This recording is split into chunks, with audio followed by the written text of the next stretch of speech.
welcome to Dan Demo Drum Lessons, and welcome back. In this lesson we're going to finish off the rudiments, the 40 rudiments that we've been going through, and then we'll make a move in the next lesson onto the next bit of rudiment type work. But for now we are going to look at what is essentially the last 6 rudiments and the last 6 drag rudiments of section 4. There's some really unusual ones in here, and yeah, some that just kind of make sense, and you'll probably play them a lot in whatever style of music too. One that you probably won't play a lot in any style of music is this first one, number 35, the single drag diddle. So it is a paradiddle. Just to remind ourselves, paradiddle is right, left, right, right, left, right, left, left, right, left, right, right, left.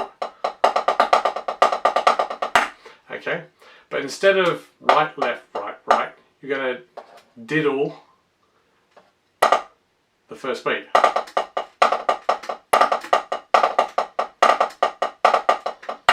So it's a really weird, you can hear it slower, and especially on a pad, which is probably a bit more articulate at a slower speed than, say, a drum, which kind of masquerades it, but it's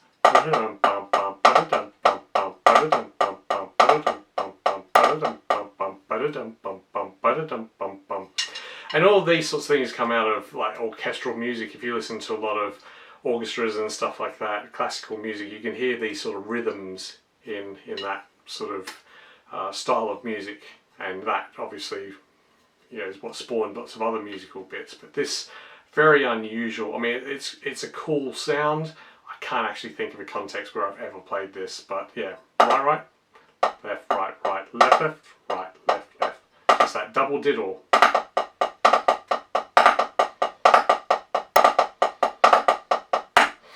So that is the single drag diddle. Very unusual. Can't think of when you'll use it, but it's part of the rudiments, so you've got to learn it along with all the others. Okay, number 36, the drag paradiddle. Yeah, this is one you have to really start off slow because there's so much going on here. So, as it's written in the Percussive Art Society piece, literally there is 2 sets of notations, and if you add up the values in that, it is a very, very unusual sort of beat, but it's going to effectively fit into 3 hits across the beat. So again, a triplet sort of sound. But it goes right diddle, left diddle, so then a paradiddle.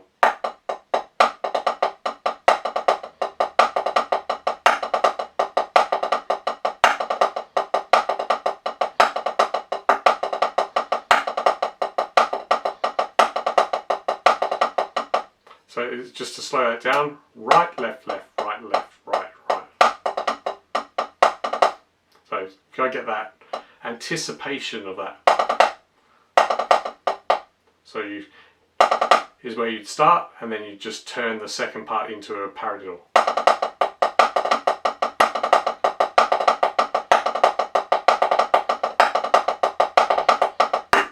So quite unusual, but actually got a cool sound, and I can see where you'd actually put that into a drum beat maybe. So that is the drag paradiddle. So paradiddle, right, left, right, right, left, right, left, left, right, left, right. Okay, and you're just adding an 8th note to the beginning of it, so it goes across 3 hits within the beat, 3 parts to the beat, or a triplet, and it has a drag between the first and the second 8th notes. The second 8th note obviously kicks off a set of 4 16ths.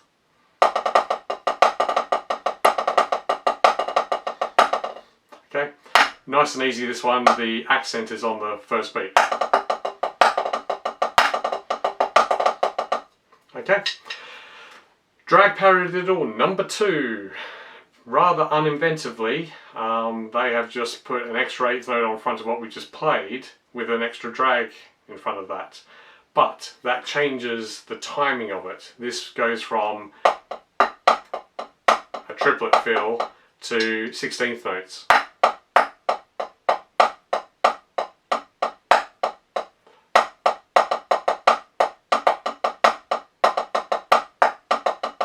So that's it without the drags.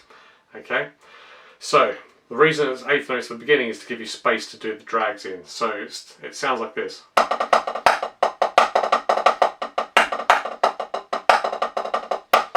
Okay, like that. Right, left, right, left, left, right, left, right, right, left, right, right, left, right, left, left. Okay.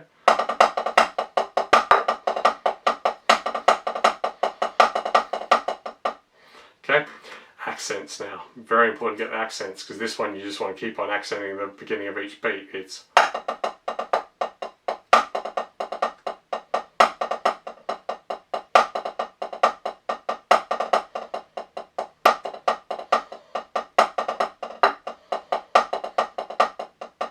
so this is really hard because you've actually got three volumes really when you think about it. You've got the accent volume, then you've got the diddle volume, and then the regular 16th, 8th and 16th notes.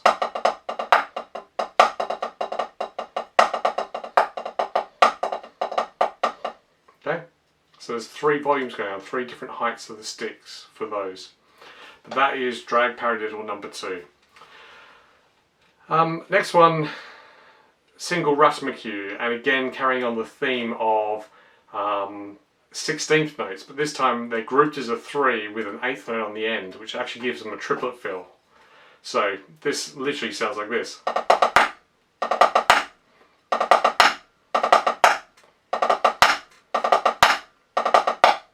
So it does sound like.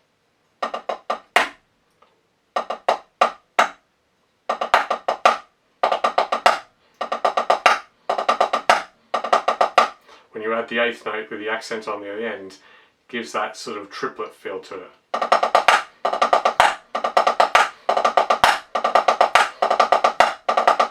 So let's slow it down. Left, left, diddle. Triplet, right, left, right. Accented left, 8th note.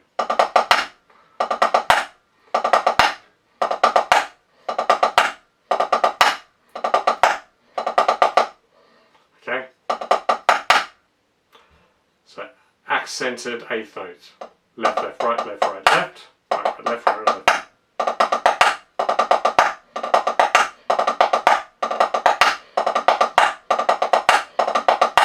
So it gives you that forwards and backwards sound. You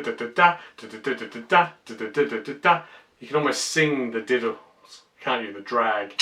It makes that sort of unusual sound. Okay, so that is the single rudiments. Don't know why they call it a rudiments. I think it actually comes back from the sort of jazz days where they used to do scatting and actually use their mouth. So it's like rudiments.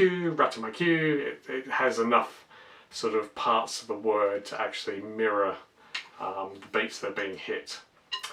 The next bit is, well, the next 2 rudiments actually are just expansions of that single rudiments. So the next we have double rudiments. So left, left, right, left, left, right, right, left, right, right, left, right, right, left, right, left, right. Okay, so that's what it sounds like without the drags.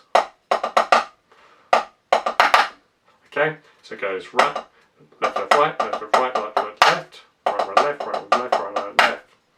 Okay, and it ends on that right, so it alternates backwards and forwards.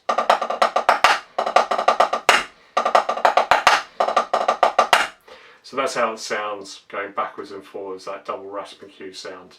Okay, slowing it down.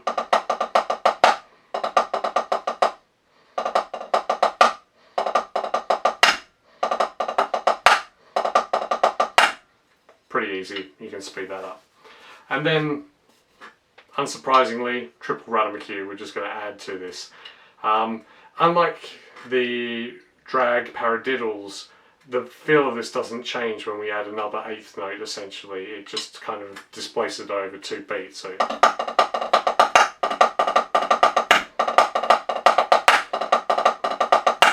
So it is simple as that.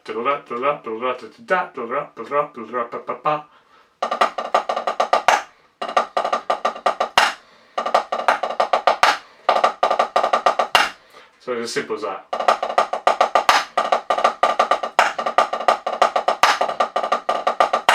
And you you can see when you put it together like that and you play in quick succession backwards and forwards, you've really, on this one, got to anticipate those drags, those ghost notes before you get into it. Otherwise you'll just run out of space and ability to hit within the timing of it. Okay, so that is all of the drag rudiments. That is all 40 of them. So the original 26 plus the extended ones that have today formed the 40 of the Percussive Art Society rudiments.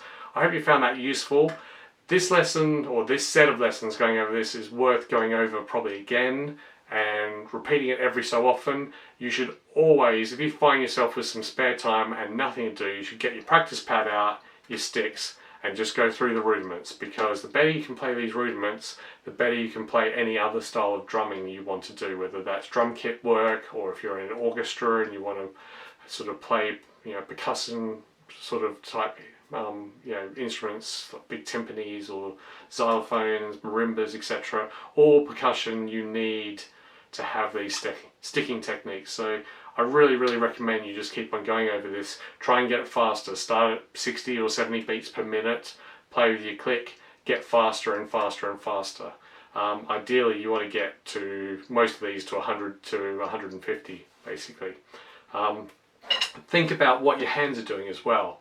So, you know, a lot of people will be sitting there with a drag, for instance, that we've just gone through, and they're holding onto the back of the stick.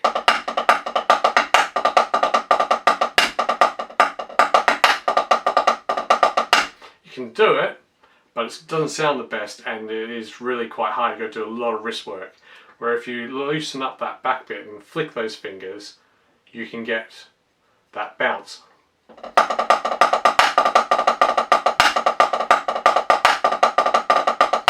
So it gives that sort of a better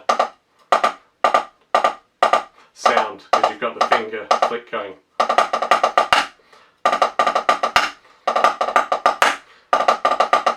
So yeah, it gives that better sort of sound just by having that. So think about what your hands are doing. And if I'm honest, that's the only way you're going to speed these up, is to have that. So as you try and get faster, you need to rely on bounce and those back fingers. Use these front ones as the fulcrum and then use these so you can get really fast. Okay, so keep practicing that, keep coming back to these lessons over and over and over. But next we're going to move on to our book. So if you have not bought Stick Control for the Snare Drummer by George Lawrence Stone, now is the time to buy it. We are going to use this book in all future lessons. Okay, I'm going to go through how to start this book in the next lesson, and then we are just going to go through it page by page by page. Okay, so I'll see you next time. If you haven't bought it, buy this book. You can get it on Amazon. Just about every music shop that has anything to do with drums will have this book. It's one of the world's most recognized snare drum books. Look at interviews from most famous drummers, this is one of the books that they used on their journey becoming famous. Okay,